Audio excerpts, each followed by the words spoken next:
IOTTT as an initiative to empower occupational therapy in India. And on today's topic, we have chosen the quality of OT education in India. So, in order to address, we have actually come up with few questions to begin the discussion. So it's going to be an interactive session. So it may not be like it's not a lecture, or you do not expect any kind of just one way of giving information. So we really appreciate your contribution. So the questions that we have come up with, some of them are about occupational therapy education in India. For example, does current occupational therapy education in India prepare the students for entry level OT practice? So that is our first question. And then the question goes like, is OT education in India as par with the international standards? And like we will be discussing more about what do we mean by international standards and how we are going to measure that, all that during our discussion. And what are the strengths and weaknesses of occupational therapy curriculum in India, and where do we need to focus more? Is it more on the clinical education, or it's more on the didactic, that aspect? And what, as an occupational therapist, we can do to improve the quality of OT education in India? So these are some of the questions. You might also have seen these questions in the flyer. So we welcome your thoughts on the discussion. Before we move on, I would just like to, begin with the quote by said by Benjamin Franklin. He said, "Tell me and I forget, teach me and I remember, involve me and I learn." And I strongly believe in this quote because once you involve somebody, they learn. And I believe that occupational therapy is more about involving people, involving ourselves in learning. So that is what we are thriving for. All right. So the floor is yours. The first question we would like to discuss is, does current occupational therapy education in India prepare our students for entry level OT practice? Your opinion, please.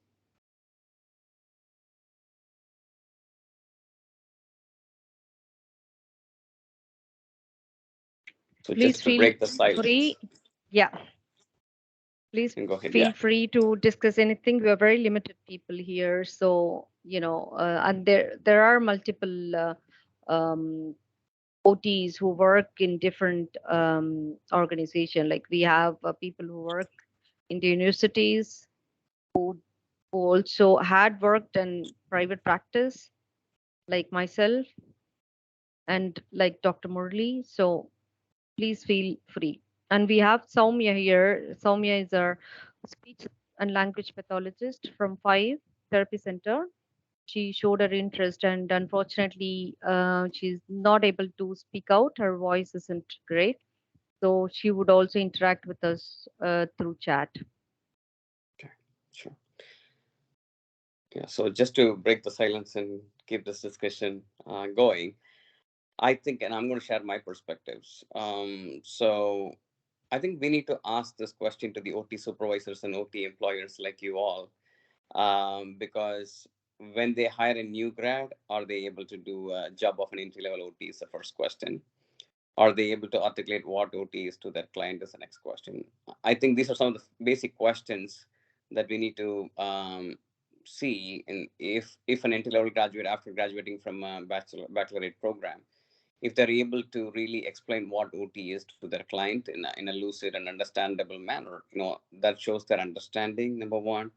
And number two, again, in terms of, are they able to assess a client, treat a client, identify the problem list, design an intervention plan, develop goals, grade the activities. There's so many things. Like, we need to just kind of probably have some sort of an entry level list of standards and then see whether the grads are meeting the standards. If they are meeting, then we can say, yes, we are hitting that quality. So I think in order to determine that, we need to bring in multiple stakeholders into the discussion, like practitioners, OT employers, the hospitals or whoever employs OT. We need to have a seat for them as well in the table. We need to ask the students, what difficulty do you have, in learning this and mastering this content. And also another thing that I always felt when it comes to the Indian OT education is, fortunately or unfortunately, we're still following the Western books, and whatever that we are learning from the books, and when we hit the road to practice, most of them are, not contextually appropriate. So we need to like take those basic OT philosophies and concepts, but we need to really like educate our students on how to apply them to our context, to our Indian context, and then see like what's the problem or there, like what are the functional issues when it comes to the Indian context of practice, and how can we address that using the OT principles. um, One area that I feel that we are good or in strong in general is like the background knowledge. Like we cover a lot of medical science related subjects. In addition to the foundational anatomy and physiology, we do like really learn quite a bit about orthopedics, neurology, psychiatry, cardiopulmonary conditions and stuff. So I worked for NBCOT for several years, as several of you may know. And in that job, I compared a lot of international syllabus to the US standards. And yeah, the one area where the Indian curriculum is pretty strong is the medical foundations. And the areas that I also see where our syllabus might be lagging is the process related standards, like screening to discharge. In the Indian context, how that happens, we need to really, include more information about those OT process related things into the curriculum is one of the area that we need to address in my view. I have more viewpoints, but I'm just going to stop here to give others share their perspectives, and I will jump in again in a few minutes. That's wonderful start to begin with, Karthik, to address the first question. And you have, in fact, given a lot of views, which also address the other parts of our questions, not only the first one. And I would like to call the other people to comment on, join on the discussion so that I can summarize.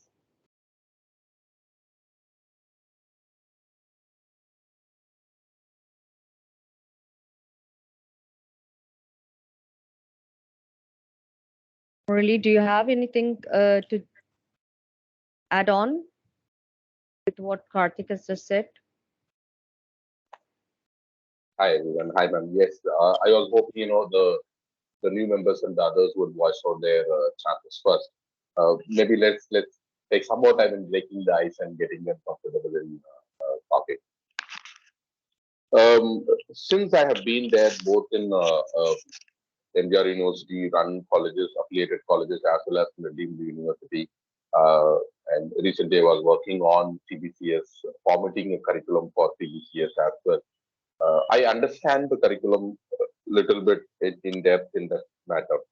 Now, I completely agree with the level of medical or the basic building happens in our subject is too much, or to some extent, what I felt is it is little too extra itself.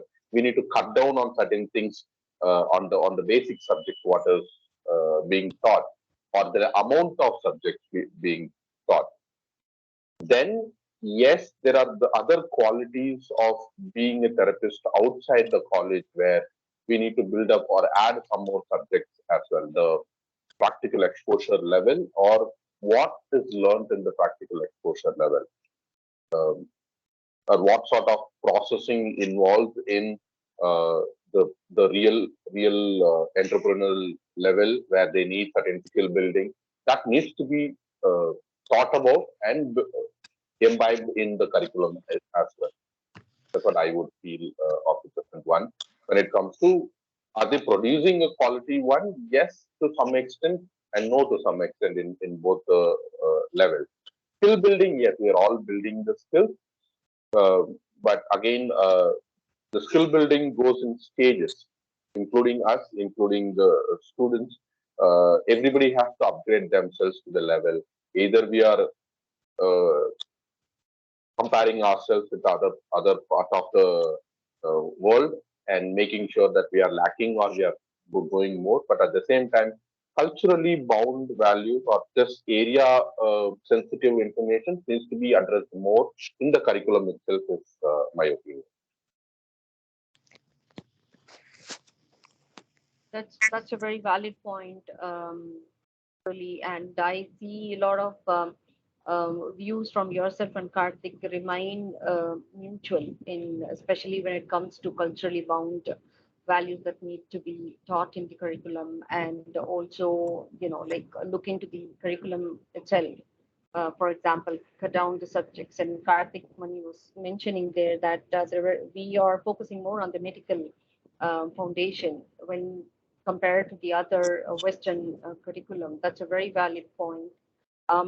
Yes, all points are taken, and we will discuss more. I really would welcome the other members to please contribute your points and your view on this discussion, please.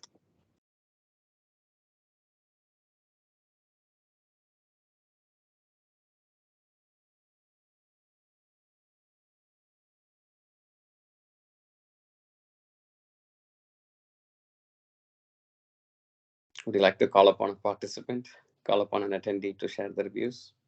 Yeah, that's my next. Apart from the IOTTT members, I see a couple of members are we have Ganapati and we have Saki. And Soumya, yes, we received your chat that you're unable to speak. Soumya is a speech and language pathologist, and she has just mentioned there that she is unable to speak. And thanks for inviting, and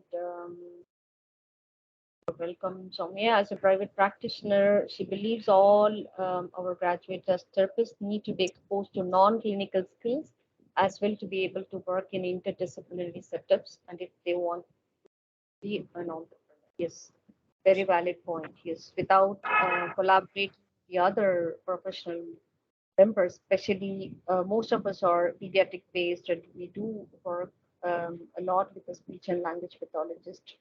Yes, Soumya, we do agree, and I believe the other members would also agree to your view. Thank you so much for that. That needs to be focused in our curriculum. Yes, Ganapati, Mr. Ganapati, would you like to add on? Would you like to introduce Yes, yes. yourself? Good evening. Good evening, everyone. My name is Ganapati Arumugam from Bangalore. I'm working for a center called PRS Neurosciences. So I am working with a multidisciplinary center where we are dealing with the neurological patients. And also I worked in St. John's and many other hospitals, worked with pediatric population. I also worked in neonatal ICU. Currently, I'm working fully into neurorehabilitation. One thing what I have observed that like when we are talking about entry level practitioners, I am in the position to recruit people from different parts of India. So what I'm seeing is that currently the people who are coming out, that they have to also have some good amount of exposure in acute care management. For example, if you take ICU management or ICU management like neuro ICU or critical care ICU or neonatal ICU, the exposure to the students are very limited. How to manage the ventilators, how to manage the oxygen, and how to manage the secretion. All these things are a critical part. Also, some other parameters, especially the vitals and the, the blood parameter, electrolyte parameter are hugely impacting the neurological improvement. That we are like, I feel like it may be like offensive, but I feel the many of the time the occupational therapists are trained to work as no activity based. The clinical thing, even though we have a strong curriculum, but the practical perspective of the clinical skills has to be enhanced. And one more thing, one more aspect, what I have an experience after 15 years of experience. What I have understood is the core of the occupational therapy practice is nervous system, the central nervous system. How does it work? So once if the people have a good amount of knowledge, practical perspective of the nervous system, which will help them to drive what is the problem and where is the problem, and they can address it properly. The second perspective is the problem based learning. Now, to find out the problem also, that like on when it comes to ground, how can you address the problem properly? Like the practical is like very limited. They most of the time posted in within their same colleges, so this may limit their exposure to different varieties of cases. These are my observations. Maybe as the discussions go on, I can get into the discussion and share some other points.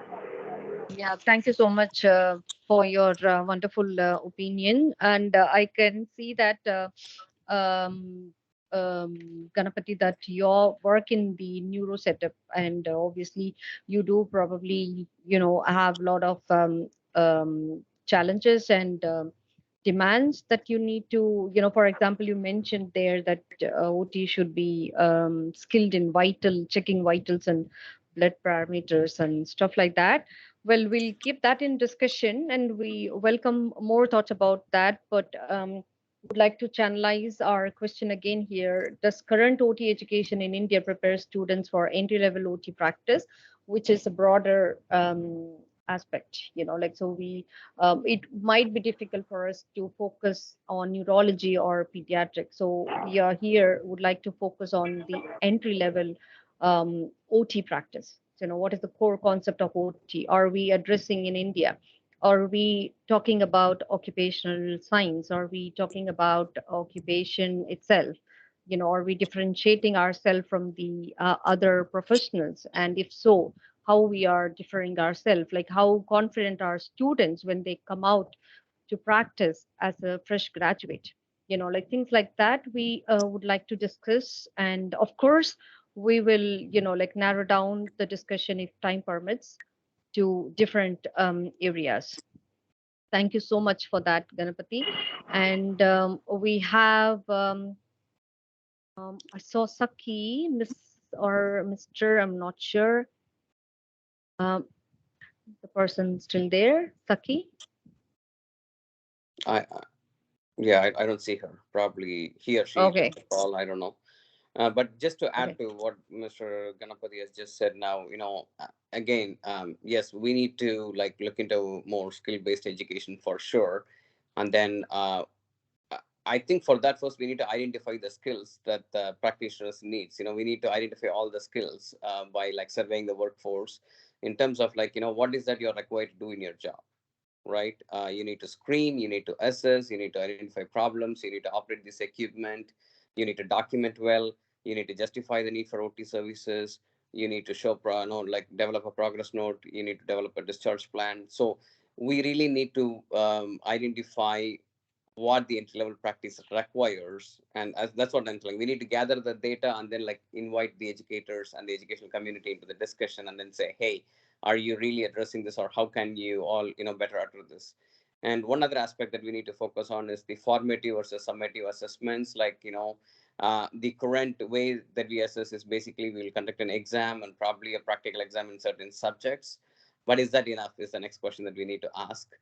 We need to have several sort of a formative assessment, like in between the courses where they all need to meet certain competencies, and then like at the end of the semester we need to have a like a summative assessment. So that is another thing. And also I strongly believe in objective examinations, rather than having them write an essay about a condition. Like if we move more into more of a multiple choice objective type of examination to validate their knowledge, of course one side there should be practical exam and skill based demonstration based exams. That's a performance oriented exam component. In addition to that, to evaluate their knowledge, I think moving into more of an objective form of examination might also help us do that to improve the quality of OT education. Thank you. Yeah, that's wonderful. Yeah, I think we all agree to that. And if that such change, occur in India, it'll be really useful not only for the students, also for the practitioners, because so these are the people who going to practice once they get graduated, and for entrepreneurs, it will make their life easier. And I also see that Soumya has mentioned documentation is another area where Karthik was also mentioning there. Yes, I do certainly agree that documentation is another area that all the new graduates should be trained on, so that they know what they do and they are able to, they are skilled to document what they do, their assessment or the report writing, whatever. That's very good. And now I move on to the other members. Here we have Lakshmanan. Mr. Lakshmanan, would you like to unmute yourself and contribute?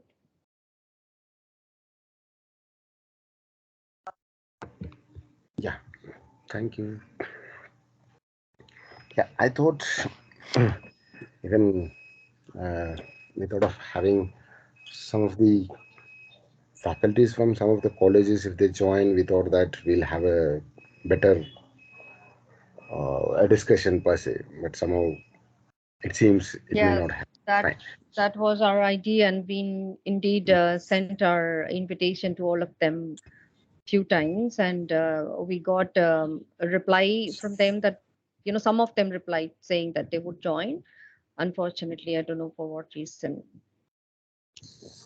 So the answer for the first question is maybe I feel that either you, Murli, or even for that matter, Ganapati has answered, and maybe Soumya, who is there, I can tell us which will be the better way to kind of how many people whom you recruit as a freshers are ready to take up the cases straight away, and how good their assessments are, and how good their treatment planning were. If you are able to make that out, then it gives a clear testimony of how good our curriculum is. So my experience is like what I feel is like when I passed out, I was not confident. Maybe I'm a poor student. I was not confident practicing straight away. And maybe the curriculum which I went through or I passed through has not given me that confidence to practice straight away after I completing my internship. That is the main reason I have gone for my post graduation. So on that matter, when I see here and there, I'm part of couple of, not couple of, it's three universities board of syllabus by somehow and different capacities. I feel that there are a lot of I may disagree with Morley a bit that there is no need to cut down on any of the subjects because it clearly says that right now Ganapati has put in saying that we struggle when we get into ICU or get into acute healthcare settings, which clearly says that whatever our medical, I understand that is kind of vast kind of a thing. We have too many subjects, but per se, that is what our nature is. We are creating an entry level practitioner who can practice anywhere. We are not narrowing down to any of the specialized subjects. So I may disagree with merely on that point that we may not need to cut down on any of the medical subjects per se, but more of clinical exposure is needed right now. That is what I feel because the clinical exposure per se, as Ganapati highlighted, it is like for a medical college, it is fine. They have all the departments, they are exposed to different things. But not all the OT schools are part of medical colleges per se. So the clinical exposure is something which is a bigger question mark on different college, different OT schools per se. And definitely we have to improvise. As Soumya suggested, documentation is the bigger area which our curriculum has to. Apart from maybe OT organization administration a paper where it has been stressed on couple of sessions, most often it is not stressed that much. Maybe that is one area which has to be improvised on.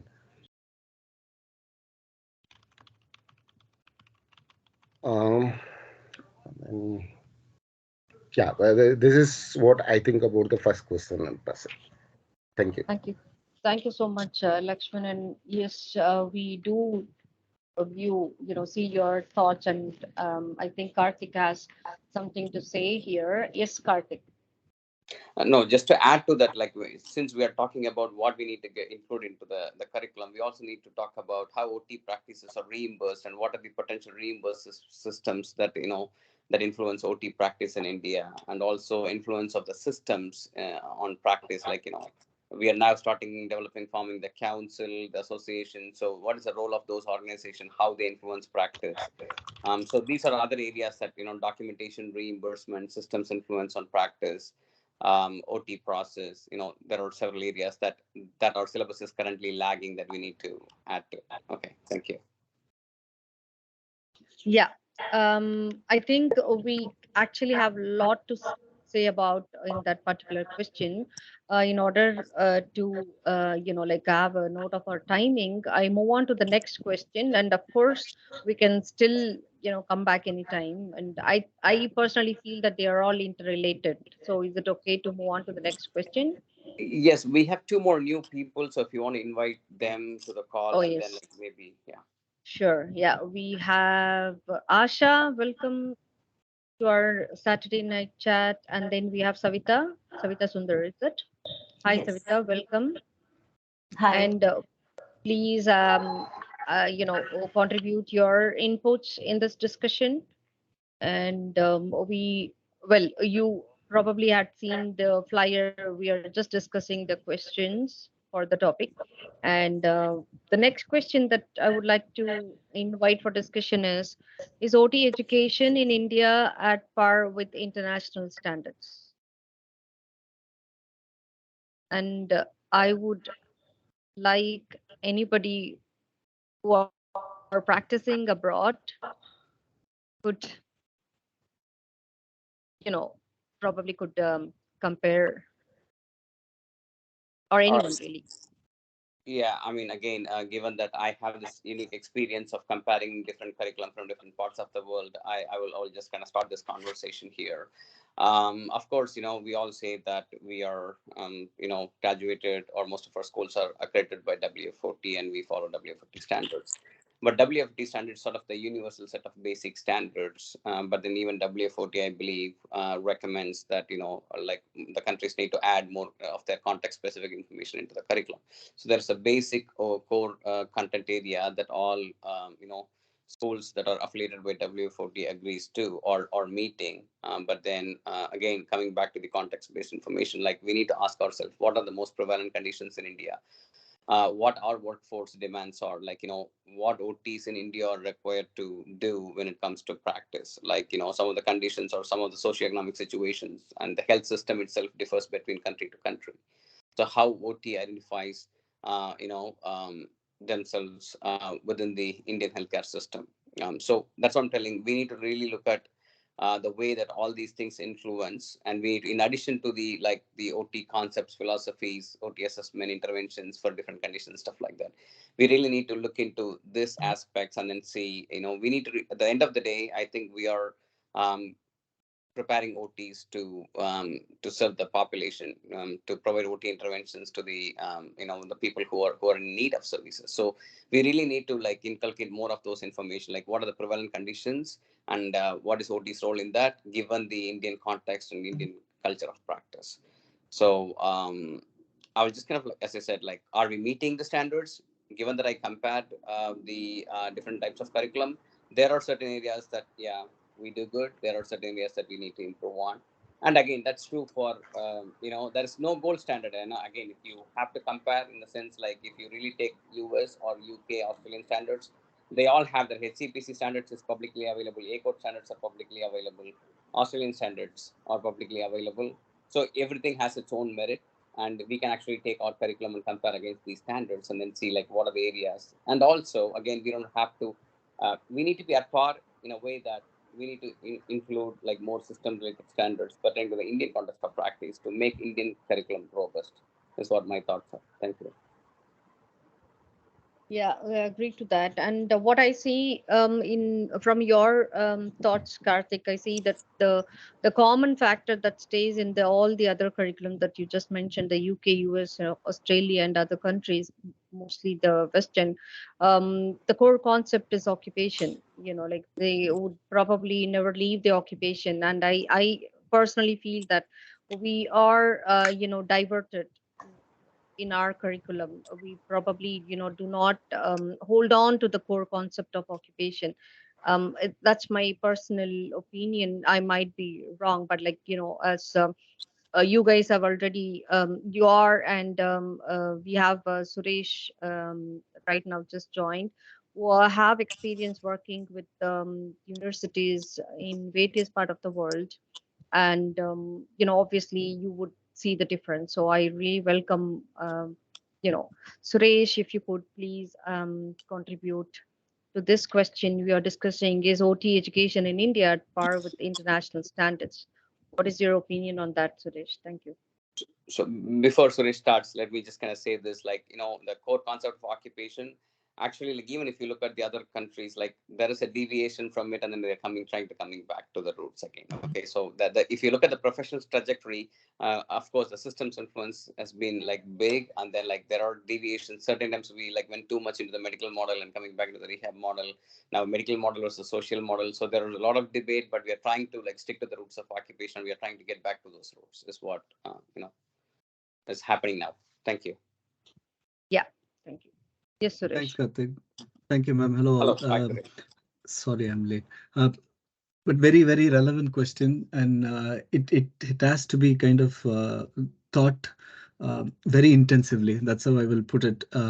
Comparatively to the international context, to Indian context, particularly because I teach the first years, so they've just joined few months back. The first assignment that they do at the end of first year is history of occupational therapy, for example. Uh, but the key aim of that particular assignment is tell us what has been the development in occupational therapy since the beginning. So they may start off with moral treatment, they may start off with art and craft movement, and they may actually talk a little bit about restorative therapy and the acts in the UK. But what we are asking them to do is tell us what has been the influence of those kinds of things on occupational therapy today. So it's not about starting about in 1952 Kamlavi Nimkar started occupational therapy. It's about how that particular history or historical development has influenced the development of OT as a profession in that particular country or globally. That's how we'll put it.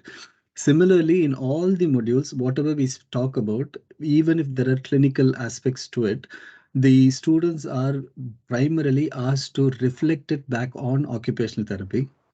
And they have to, any assignment they write, they have to say, okay, I'm talking about sensory integration, for example, but tell us how sensory integration can contribute to professional development, clinical practice, clinical standards for an occupational therapist within a multidisciplinary team. So that's how in the UK context this has been. And I'm very particularly saying this because though the course is only 3.5 years, not even 3.5, 3 years only. The course of BSc is only 3 years, MSc is 2 years. And even within that 3 year course, they don't study anatomy, physiology, psychology, sociology exclusively for 2 years. So it includes all the components of occupational therapy, and they are on par with us. So though we do a 4.5 year course, and though they do 3 years course, uh, they finish the course 3 years at the end, and then they are also on par with what we do in UK or US or any country they are. But the intensity of how they learn the science of occupational therapy is higher compared to what happens in our country. Thanks, man. Such a wonderful perspective, Suresh, and that actually added a lot of yours and Karthik's view, as you both are working in the universities. Karthik is from the US and you are from the UK, and it does actually add on to reflect us in India, like where we lack, or maybe we would say that the very important question that you raised, 3 years of bachelor degree in the UK, and where we trained them for 4.5 years, and we still, struggle give the confidence for practice. And of course, when it comes to confidence, I do agree that not everybody who get trained or graduated from the UK would have that confidence, obviously. But however, it varies when they look into the modules. I do agree that the modules more focus on occupation based and occupational science, and very valid point. Thank you so much for that, and we will come back with more views. And I see a lot of other people. If I could call upon, um, I see Savita. Would you like to contribute? Would you like to add your input on this topic, please? Sure, yeah. I was just thinking, I mean, I agree with all that you all were discussing, but what really strikes out to me is addressing the needs of the community. So we know that occupational therapy is all about, is the core belief is that being able to participate in what they really want to do in life is both the means and the outcome of our interventions, right?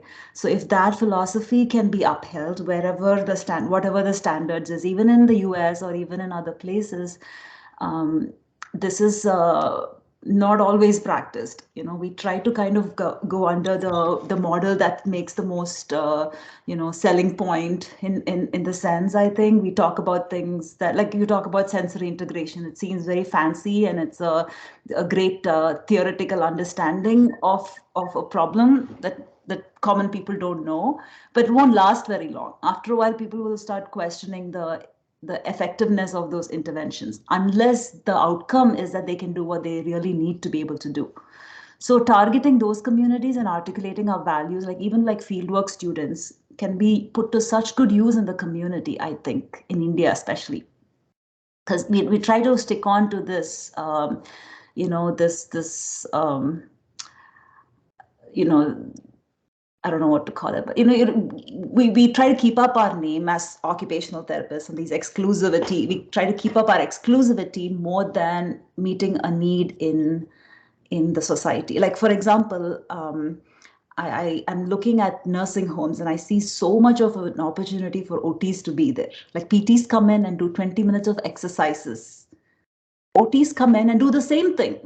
They do oral motor exercises, they do upper extremity exercises. Instead, they can create such great changes within the nursing home, right? They can create opportunities for these elderly people to have hobbies. Somebody else is doing it, but we can do it too. But when we do it in a better way, I think people will know our value. I think that should be part of our education. Like, community service should be a big part of our education, I think. Certainly, so that's a very different perspective, especially, like when we all work for the community, like we lose the plot there, like we look on the modules and the theoretical part, and then we get lost, and finally, when we come out, like we are lost, and we are not very sure, like what are we doing here. And the examples that you had given were also very valid and practical.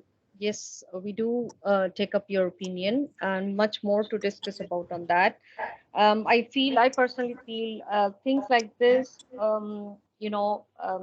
giving us the direction to look on the research. Are we having adequate research, especially when it comes to the fresh graduates? Are we giving them the evidence-based practice skills, or how to do a basic research, especially when they're going to graduate out and going to work on certain field. They should be in a position to look into themselves first. Are they practicing the intervention correctly? Is that evidence based, or are they equipped well to look into the evidence base? Things like that. So these sort of things need to be collaborated in their fresh graduation. That's my opinion. So more to go. Thank you so much for your points. If I may add one more thing, you just talked about evidence. I think that's been a universal concern. We have a very limited body of unique knowledge base, and I think that's why the OTD programs have become more of an entry level thing because everyone is equipped with research skills. More like everybody has to do a capstone project where they actually do something impactful. So when they are equipped with those skill sets, then I think it keeps contributing to the body of knowledge, and that might be something very important in our education system to add to. I don't know about how it is right now in India, but we all did a research project in the end, but it was very some small scale, I think. But giving us those research skill sets in our curriculum would be very helpful, and actually doing it. So the students experience the impact of their work. That's what will keep them going, I think. We work for money Exactly. only to a certain point, but I think the impact is what is going to keep us going in our profession. Exactly. Yeah. Suresh, would you like to say something? Yes, ma'am. So I quite like the point that's raised by Savita, but it has got a bearing on the topic of today's discussion, primarily because number one, do we teach evidence-based practice to OTs in their first year or second year or fourth year or even master degree? How do we ensure students understand the level of evidence for something that they say there is? And how do you appreciate that evidence in your assignments and documents? So it's not about I know there is evidence and saying that I'm an OT, I know what is evidence, I know what is CEBM, I know what is McMaster's tool, I know what is CASP. It is about, okay, you know about all that, but what do you think is the level and quality of evidence for something that you say it works? This is not something that's taught in most of the OT colleges, not just in India, but in most of the low and middle income countries. Primarily, basically telling them how to academically cite a literature when you start looking at doing any research or trying to find evidence for any topic that you want to understand. That has not been the interest, not just for occupational therapists, I'll say, but for the entire fraternity of medical students, allied health students. They don't teach us how to start incorporating or reading research and then addressing the need that we have in terms of a specific research question. So there's somebody who thinks that there is a child with bowed legs, and they do something in occupational therapy, and they are very happy that the legs are now straight. However, what exactly happened to the child during the intervention, and what is the evidence for that particular person to give those as an intervention? It doesn't get cited, and so we don't appreciate what actually exists in occupational therapy science, and not globally, but at least in India, and then understand the context. That's one. Number two, we have a very difficult context in India, particularly in relation to ensuring students get into community practice because the community does not understand us. Uh, by community, I do not mean people with disabilities living in homes. I'm talking about the policymakers, decision makers, people who plan programs and kind of implement, say, for example, Makkalai Thedi Marutvam in Tamil Nadu. How many of them understand that is it possible for the entire team to be going to everybody's home who's disabled in Tamil Nadu at least? And when there is no system, we have actually established for the past 2 decades that community-based practice in OT is possible. So we send students to rural centers. We provide to the needs of people in the communities. They don't come to the hospital, but at least we make it possible. So given the existing challenges, we have demonstrated that we can teach something. Similarly, we can look at incorporating those aspects that Savita's just mentioned also as something that's very serious. So teaching students how to appreciate evidence and how to incorporate evidence in their practice is something that has to be taught right from the beginning of a curriculum. Yeah, that's wonderful discussion, and yeah, all them are well accepted, and I really would like to change the curriculum or the practice just like that in a magical tick or something. Unfortunately, we don't have the power, but the perspective that ensuring students getting their knowledge and how to cite even a scientific research paper. So these are basic skills that need to be taught in a basic level. You know, it's a very important thing, and I really would appreciate this need to be heard from by the people who are in the universities. So I believe that if some of them at least would have, but they are joined, it could have been more help at least. But nevertheless, like we could share the recording to them later on, and if it's been heard, it will be really good. Thank you so much for that. And we running short of time, so we move on to the next question. And of course, we will come back if we have more time. So our next question is, what are strengths and weaknesses of OT curriculum in India? I think we kind of touched upon this question quite a bit, and we also kind of like talked about where we are lagging and what needs to be included. So again, for the time's sake, will you? I mean, okay, shall we move on to the next one? Unless someone wants to say something. Yeah, sure. I don't mind. We have before that we have one more person joined, the Deep. Okay, I don't see your full name. Ms. Deepa, would you like to introduce yourself? And we have Asha as well. Would you like to introduce yourself, please? And can I ask the other participants to please mute yourself?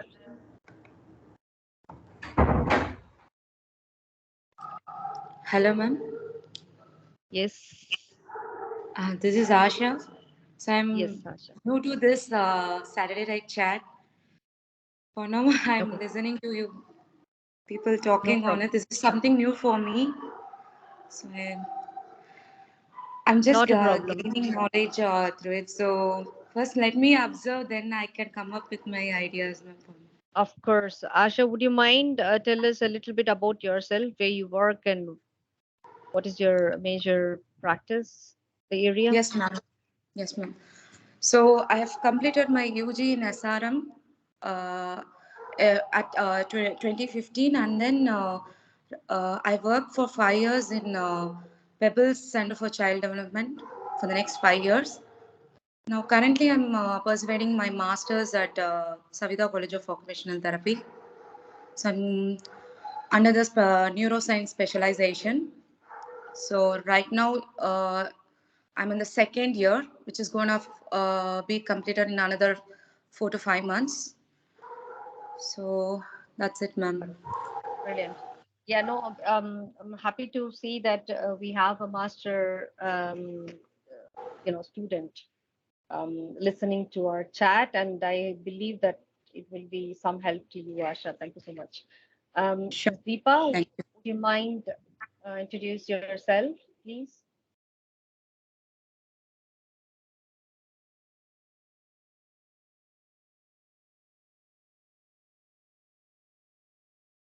I think she's, yeah.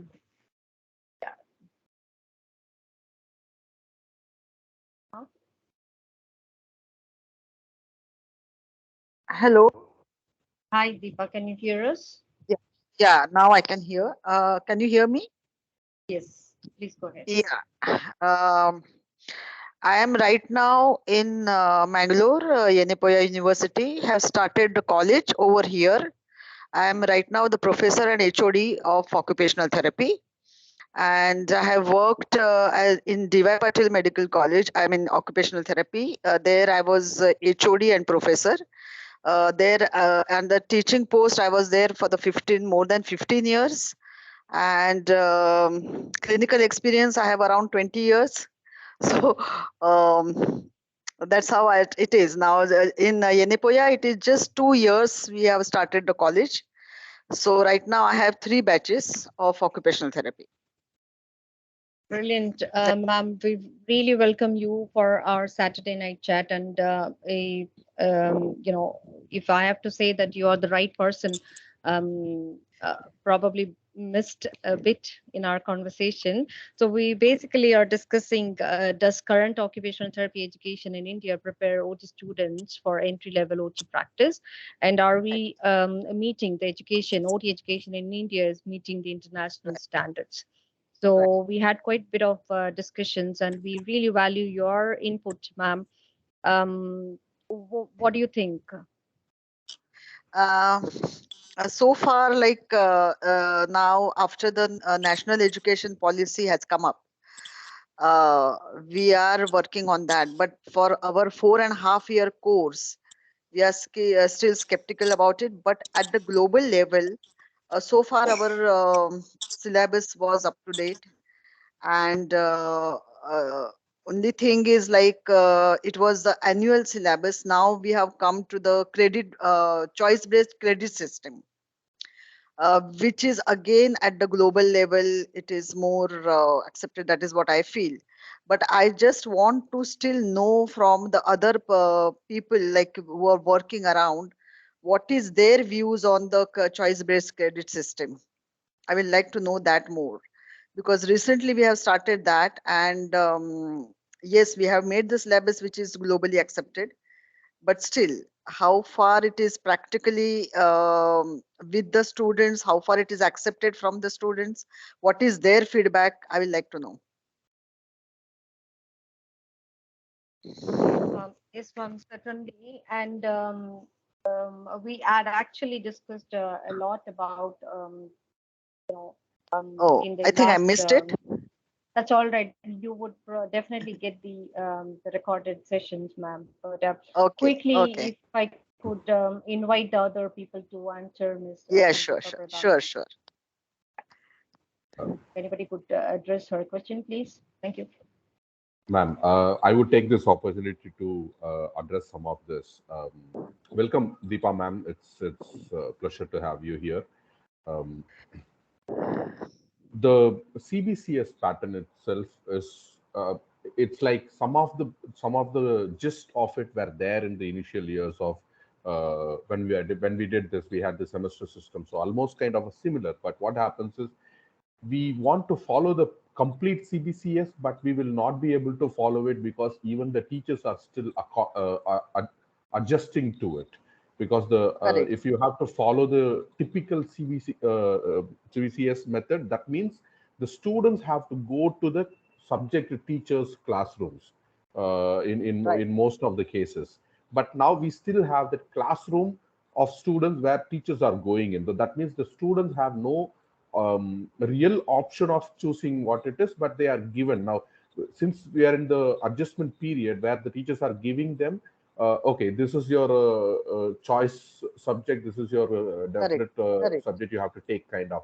I think we are in the transition period. It might take a while for both teachers as well Right. as for the students. Since I have been there in the transition period, I can understand this.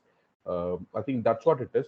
But in general, I would say complete transition into the CBCS method would do more benefit for the graduates coming out, because that is a student driven learning process, and Yes. coming out therapist level of knowledge and level of confidence much more and much better. Okay. Thank you, Murali. And we have Suresh followed by Karthik that they would like to say something. Yes, So, Suresh, you go first, please. I'll, so basically, what I wanted to say is, even though we create a credit system for learning, the issue that we face in, say, for example, in the context of UK, and in other thing is, we have something called rubrics for each and every subject when we assess, and we have to say if you are putting 60 marks, if 60 marks will denote a satisfactory understanding of the concept that we are trying to evaluate in that assignment, right? So the issue here in the context of high income settings, when we teach occupational therapy and use the credit system, is no one will be consistent with. So what is 60% for me may not be 60% for Murli or Karthik. So there is a gross lack of consistency in providing the credit, even if we have a rubric evidence in place.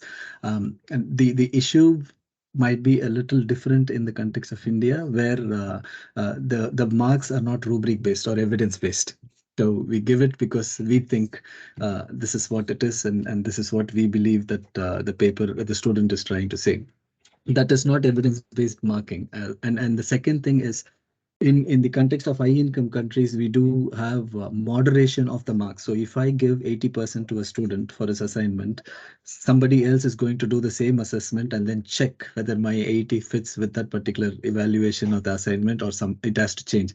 So it's not just introducing the credit system and asking the teachers to provide the credit. It is also about the organization and learning and capacity building that we have as teachers to incorporate and then consistently provide a strong justification behind what kind of system we use and why we are giving so much of credit to that particular assignment or for that particular examination. If I understand that correctly, Suresh, so would you like to? I mean, like, did you mention that the mark system that we follow here is better than the rubrics, or do you have any Definitely opinion? not, ma'am. Yeah. So whether we Okay. are going to mark the student without the credit-based system or with the credit-based system, it depends on how we want to provide evidence for the mark that we give or the credit that we give. If we say A, and if we say the student can have these kinds of flavors, for example, out of 5, the student can choose 3 credits. How do we justify that to ensure that whatever It should be the more student objective, objective, absolutely. And not even in the subjective. sense of having those kinds of objectivity, we are struggling in high income setting with the consistency of marking and grading. You're right. It should not be subjective. Yeah, I agree. We Karthik? have gone through that system, and unfortunately, what to do? If a teacher doesn't like us, then we don't score more. We might fail in sometimes, and there's this also the system of not including attendance into the marking scheme. So attendance in high income settings, we don't include attendance as a part of the scoring. So we definitely include only the marks, and if the student has issued an assignment, then we ask the student to reset that exam rather than saying the student does not have 80% attendance. So we are going to actually score him less. So there's nothing to do with the attendance as such, but it's only to do with the evaluation using assignments. And a small query regarding the mark system or the rubric system there, or the assignment, Suresh. So in your curriculum, do you also include a oral seminar or something like that? No. There are only 2 kinds of assessment that we do in occupational therapy, ma'am. Usually in the UK setting, that's how it is. Any module we have something called formative and something called summative. In formative assignment will be the kind of midway between the course. So to understand how the students perform. So we give them an assignment, but we provide them verbal feedback or feedback to at least through email. So there's not a formal system, but it's kind of formative. When the student forms the concepts, we provide them feedback to say, yeah, what you're doing is right or wrong, or you can improve and things like that. Summative assignment is the examination that we are talking about. So we don't have exam system here. We only have for each module, this is what you're supposed to do at the end of the module. Finish that, you will be scored on it, you will be marked on it, and all the modules towards that credit, if you actually get that particular credit, then you're passing the exam. So there's nothing called examination where students come and then students write and do things like that. Absolutely, practical examination is there, and where the students will be getting into studios or stations and then do whatever they are supposed to do, will be marked by not just the university team, will be marked by an external university examiner as well. And there will Correct. again be moderation for it. Yeah. Thank you so much. Karthik, sorry to put you on hold for a long time. No, Um, no, no. Wonderful discussion, and I totally agree with. I think Suresh also missed the first half of the discussion where we talked about summative assessment, formative assessment, objective assessments, and stuff. So I ditto everything that Suresh did in terms of the ensuring objectivity in our assessments. But something that's also emerging in the US world is like more simulation based assessment, where we like train a person to act like a literally a patient, and then like a student enters into the room and none of the faculty will be there. We all be monitoring, like there are multiple cameras in that room, and we'll be sitting in a different room, like monitoring their performance, and we have a rubric. And that's the best thing, like we need to, like, to ensure objectivity, we need to come up with a rubric. So we need to really include a lot of performance-based assessments, but we need to have a rubric for like how we are going to be scored. Like, to like, for example, demonstrating a range of motion. If the student has to perform a range of motion assessment, then okay, are they introducing, are they telling what they're supposed to do? Are they introducing them to the patients? Are they able to find the correct axis for that motion? First of all, did they, like in the question paper asked them to do a shoulder flexion? Do they exactly know that? And then also, like, are they able to articulate the muscles that perform that motion? So it's like more hands-on based assessments is also like more simulation based assessment is emerging. But like going back to the original question of Dr. Deepa's question about choice-based credit system. So I just want to, like, that's when I raised my hand to share my perspectives. So I'm just kind of like lingering on the word choice-based in the sense like, okay, like in the US system, for example, in order to graduate with a master's degree, they need to have 90 credits. In order to graduate with a doctoral level degree, 114 credits, something like that. So they have this credit system. And then, like, definitely these are all entry level programs, and we really want them to have that entry level foundational knowledge in all areas related to OT practice.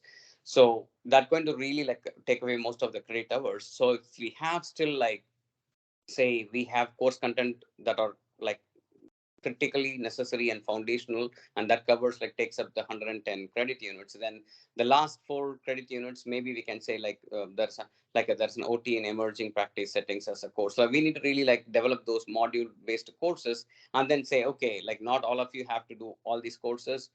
In order to meet the credit limit, you can like pick and choose. But I'm just kind of like, in my view, in the entry level education, we need to really avoid the choice-based system, because all of us should have that foundational knowledge and come out as a generalist. And then obviously we already have this specialty-based master's program in India, like, MOT in neuro, MOT in psychiatry, where they can identify a particular practice area and then want to get specialists in that area. But when it comes to the entry level, the basic degree, I mean, credit system may, like, we need to test that how that works in the Indian context of Indian scenario. But the choice based, we need to be careful about it when it comes to entry level education. Thank you. Thank you, Karthik. And now we are 11 past 8, and we are a little bit over time. If everyone is okay, we could, maybe extend the discussion. We, like, if that is okay with everyone. Yeah. So just I Yes, want to like Karthik. provide some concluding thoughts like that I was like in my mind. Just again, we talked about all these issues, different perspectives, but in terms of what we do, what we could do or what we should do as next steps. So I'm just kind of like sharing my perspectives. Of course, first we need to develop and adhere to the standards, educational standards for entry level OT education, and we need to definitely do objective assessment with rubrics. We need to educate the educators. Um, we need to make sure that our curriculum is more context specific and skill based.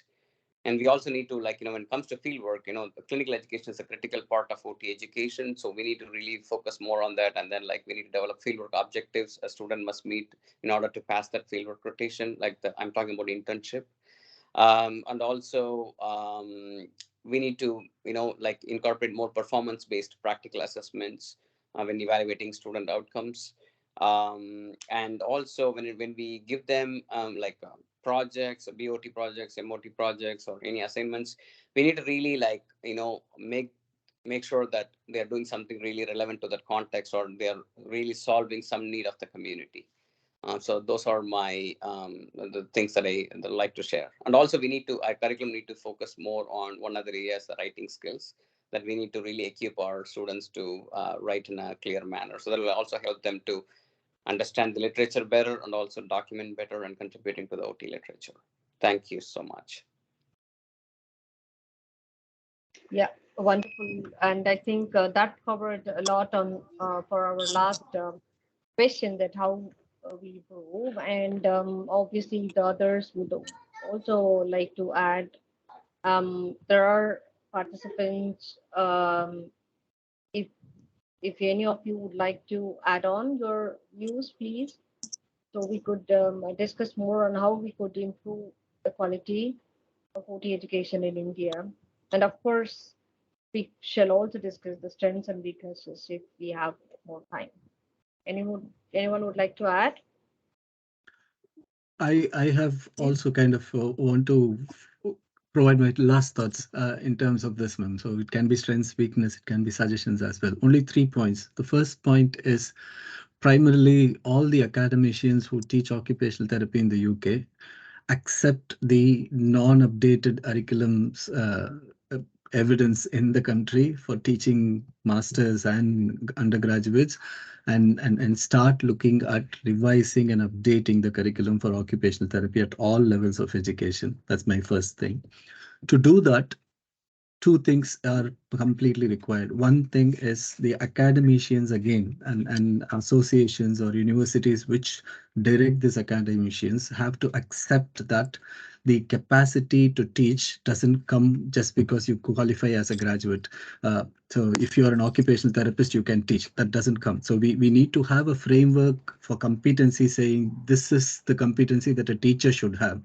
And there are systems that need to be in place for teaching as well as evaluating students. It cannot happen just like how things happened for us 10 years back or 20 years back. The teachers cannot be very judgmental. The teachers cannot do evidence-based evaluations, so non-evidence-based evaluations, and they should teach with students and the skills and competencies they need to build among the students in mind, rather than completing the portions, finishing the curriculum, and then preparing the student for exam and waiting for the next year to recruit more occupational therapy students.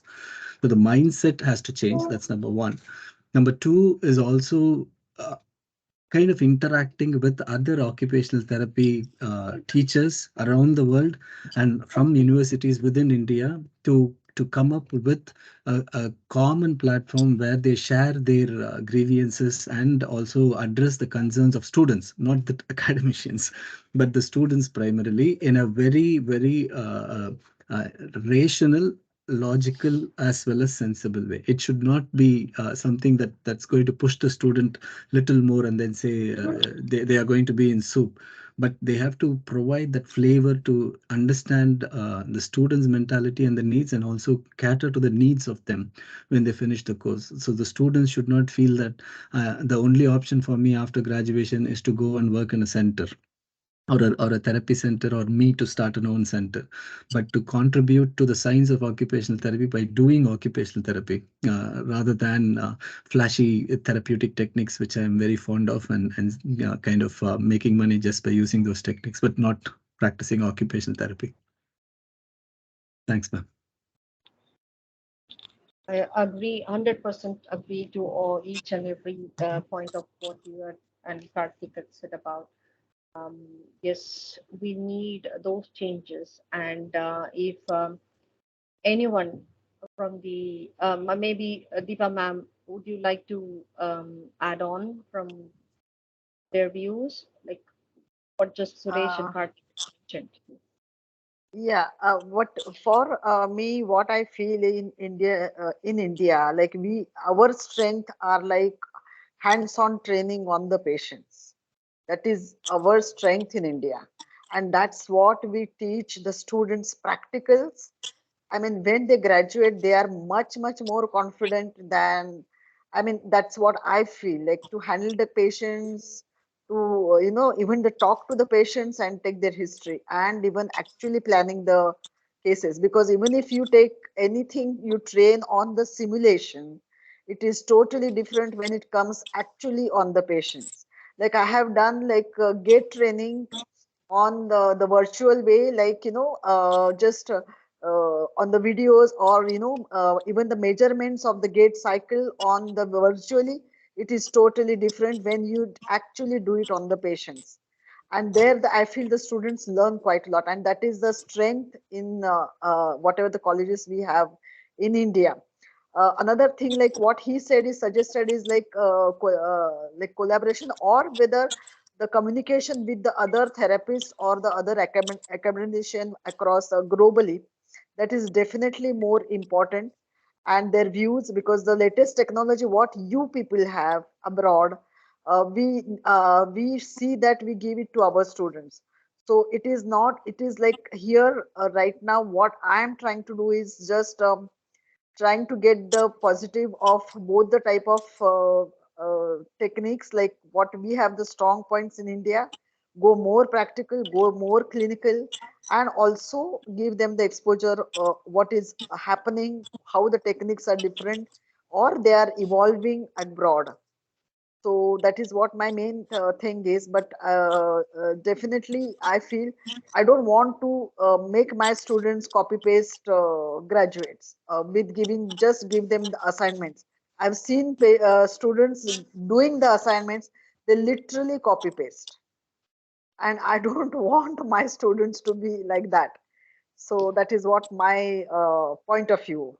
I mean, anyway, can be corrected, but that is what my experience is also.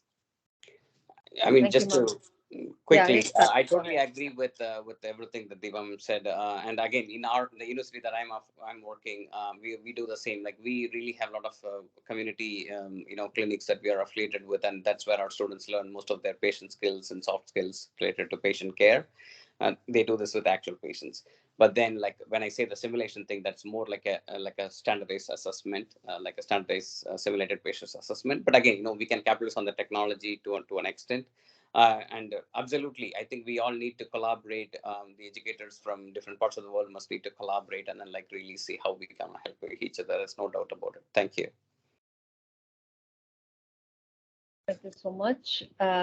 Thanks, thank you, Deepa ma'am, and for adding your views. And we are, yeah, yes, Kriba. Karthik. Kriba didn't say anything right from the Kirba is beginning. there. She was also Uh, an educator, I believe. So, Kirba Priscilla. Yes, Kirba. Sorry, I missed you.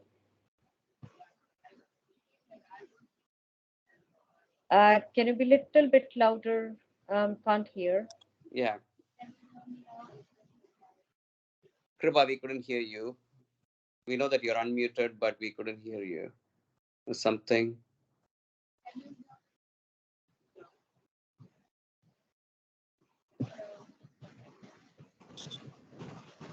I think some problem with your sound settings. I believe it's not picking up. No, we couldn't completely hear you. Okay.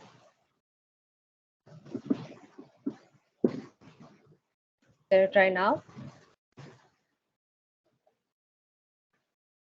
Okay. Just gonna write her Move thoughts in on. the chat. Yeah, that's okay. So yes, so are we nearly there? Yeah. Okay, so this is a wonderful discussion, I believe. We had multiple perspectives, and I really value each one of your contribution to this chat. Obviously, this is just an initiative, so I wouldn't say that we have completed this chat because we have a lot to discuss, and we need to bring this discussion to the people who really need to hear about what is happening, and especially the students, the educators, and the practitioners. So here we have the collaboration, and I think this need to be done in a broader perspective with a great number of people.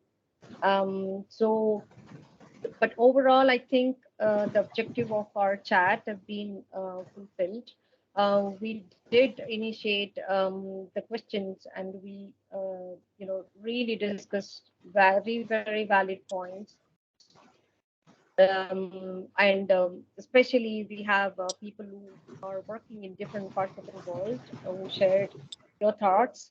And I am so proud to be part of the IOTTT organization.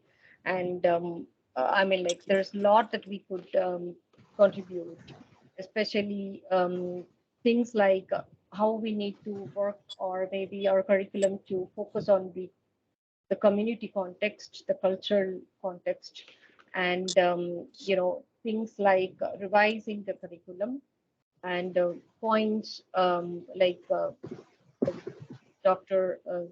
Ganapati has raised, that how we train people be skill based, especially when you work in a different field which is not very common, and field works, um, and we also addressed how we examine the children, the students, like the objective type examination to be incorporated. And we also discussed about change the system of rubrics or credit points. The Deepa ma'am raised up a lot of questions related to that, and we did discuss a little bit about her strengths. And I also have strong belief that even though we are lacking a lot of uh, quality, which I say in our education, but our standard isn't that bad of looking at the group here itself, um, are well placed in different parts of the world. And we all should be proud that we all graduated from India. And of course, like we wherever that we are, we have the ability to mold ourselves, that I see as strength, and also clinical based, as Deepa ma'am mentioned earlier, that we are very strong in clinical, even though like we need to build up more on the occupational science and research, evidence-based practice, which need to be worked on. However, our strength is our clinical aspect. So anything that I missed, we shall, Karthik or Suresh, if you could just add on, or Murali, please add on before we close off. That was a pretty comprehensive summary. Thank you so much. Thank you so much for all your time. And I wish whatever that we discussed today come true some days. And we are part of that initiative. So I'm so happy to be part of that discussion. Last but not least, what we learn becomes part of who we are. So we must keep that in our mind. So learning is the foundation for everything, for how we are going to become and who we are going to be. The learning is important. That's the basic foundation. So that needs to be strengthened, and have to be very qualified. So thank you so much once again for all your contribution for this Saturday night chat. Welcome you all to the next chat. Please keep on. Yeah. Keep in touch. Yeah. Yes, Karthik. Thank you so much, everyone. Both. Go ahead. Go ahead, ma'am. Thank you. No, thank you. I just joined late because I was busy with something else. But next time, definitely, I will like to join on time, and we like to get your views also. Thank you. Yes, But ma'am, it I is a would like great. to Yeah, I would like to say here, this is not the end. We just initiated the conversation, Yeah. and we would like Right. to extend our thoughts and views to yourself, maybe Right. to begin with your university, like Sure. IOTT, as a whole. Like we are here to help you on the curriculum or Great. raising curriculum and collaborating with the other part of the world. Sure. Thank you, ma'am. Sure. So Sure. yeah, Thank thank you. you for everyone from IOTT and outside IOTT. Thank you so much. I really appreciate your time this evening and contributing to this valuable topic. So yes, as Shobana ma'am said, like we invite you to our future Saturday night chat sessions and our other IOTT events. This, as I said, the recording will be posted on our YouTube channel. So again, this is just a starting point of the discussion. There is a lot more to discuss. So feel free to share that YouTube link with your OT circle and even like non-OT stakeholders who might find it interesting and want to contribute. And also like there may be more perspective that we haven't had time to discuss, so go ahead and like continue to post in that YouTube comment thread and like generate more discussion. I think the entire transcript and this entire video recording will be a useful record and reference in the future for a lot more OT students and OTs. Thank you so much. All right, I'm going to end the call for everyone. Have a Thank great you all. rest of the day. Thanks, Bye-bye. Karthik. Thanks, ma'am. And good Take Bye night care. all. for those on Bye. mute. Thank you. Bye-bye. Good night, everyone. Thank Good you. night. Thank you. Goodbye.